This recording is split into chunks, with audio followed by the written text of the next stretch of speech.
El artículo que elegimos ya muestra una pregunta Picot que dice lo siguiente: existe una ingesta de proteínas por encima de la cual la suplementación proteica deja de proporcionar un beneficio medible en el aumento de la masa muscular durante el entrenamiento de resistencia.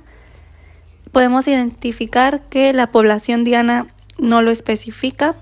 La exposición del estudio es la ingesta de proteínas y la suplementación proteica.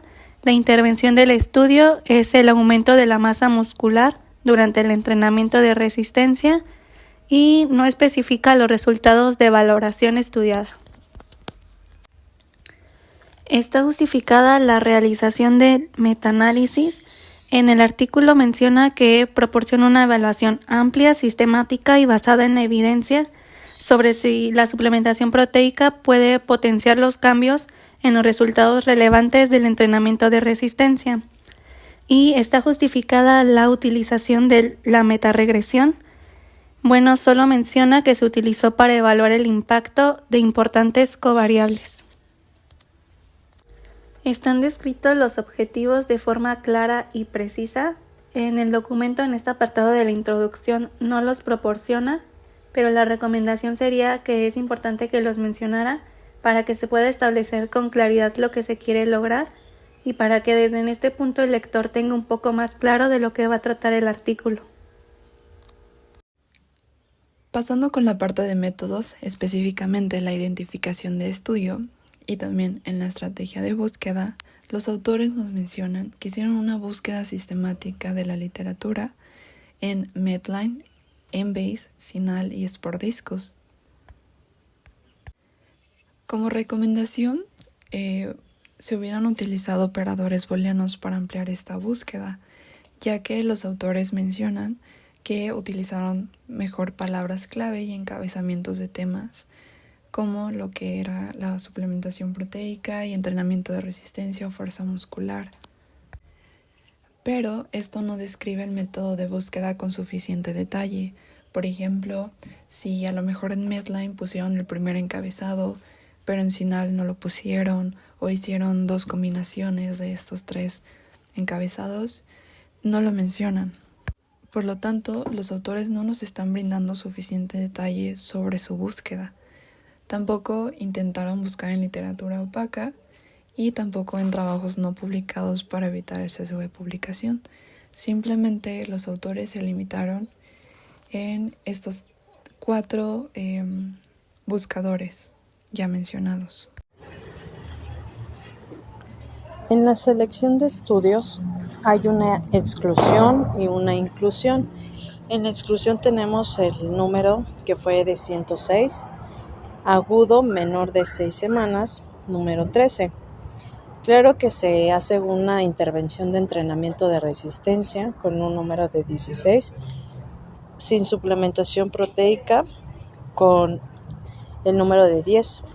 La proteína incluida otra sustancia potencialmente anabólica, número 11.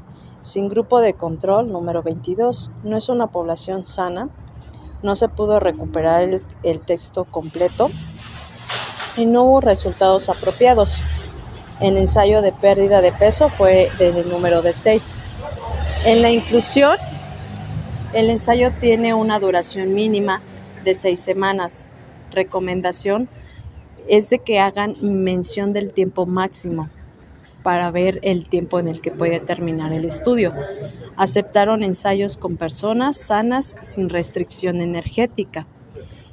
Y bueno, nosotros recomendamos que poner los rasgos de edad, eso ayudaría bastante, el tipo de actividad física, especificar el tipo de país, no especifica el tipo de estudio diana, transversal, corte, etcétera, y sin límites de criterios de selección, pero no especifica si presenta un sesgo.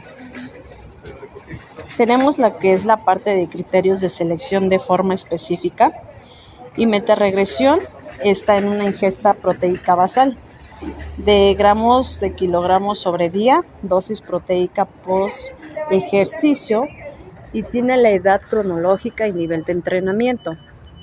Esta parte de metaanálisis presenta las mismas especificaciones y no estableció a priori ¿Por qué? Sus criterios no estaban bien establecidos. En cuanto a la obtención de datos, los métodos que se describen para la extracción de los mismos fueron los siguientes.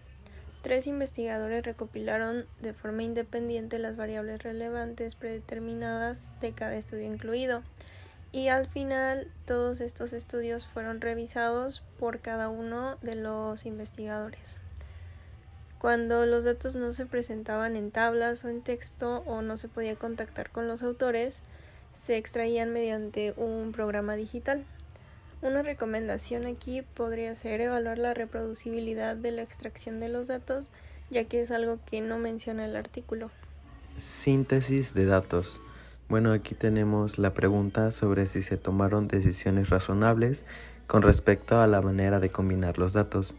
Y sí, ya que, por ejemplo, los datos se informaron en unidades diferentes, como por ejemplo libras frente a kilogramos, y se convirtieron a unidades métricas. También tenemos la pregunta sobre si se han considerado en la síntesis de factores importantes como el diseño de los estudios. Y bueno, se consideran todos los ensayos controlados, aleatorizados, que combinaron una intervención de red y un suplemento proteico. Los ensayos debían tener una duración mínima de 6 semanas. Y bueno, también tenemos la pregunta sobre si son sensibles los resultados a los cambios relacionados con el modo en que se hizo el análisis. Y bueno, tenemos que se realizaron múltiples análisis de sensibilidad para determinar si alguno de los resultados se vio influenciado por los estudios eliminados. Y como una recomendación que podríamos hacer es que sería bueno especificar cuáles fueron dichos análisis de sensibilidad. Y bueno, continuando también con la parte de la síntesis de datos, vemos que se presentan metaregresiones univariadas y de regresión lineal. Y bueno, tenemos la pregunta de: ¿se describen los métodos utilizados para evaluar la heterogeneidad de los resultados y las fuentes de heterogeneidad? Y sí, ya que se menciona que la heterogeneidad se evaluó mediante x cuadrada y y al cuadrado. También hubo metaregresiones como un esfuerzo de comprender las fuentes de heterogeneidad. Y bueno, la validez interna de cada estudio se determinó mediante una evaluación basada en dominios para cuantificar el riesgo de sesgo de cada estudio. Y este fue realizado de forma independiente por 3 investigadores. Y bueno, los datos incluidos en el metaanálisis se limitaron a estudios con menos de 3 dominios de riesgo alto o incierto. Continuando, tenemos sobre si se realizaron análisis de sensibilidad de los resultados. Y sí, ya que bueno, se realizó un análisis de sensibilidad con los 9 estudios de alto riesgo mencionados anteriormente, incluidos en los resultados, de los cuales se eliminaron para determinar si su eliminación alteró alguno de los resultados.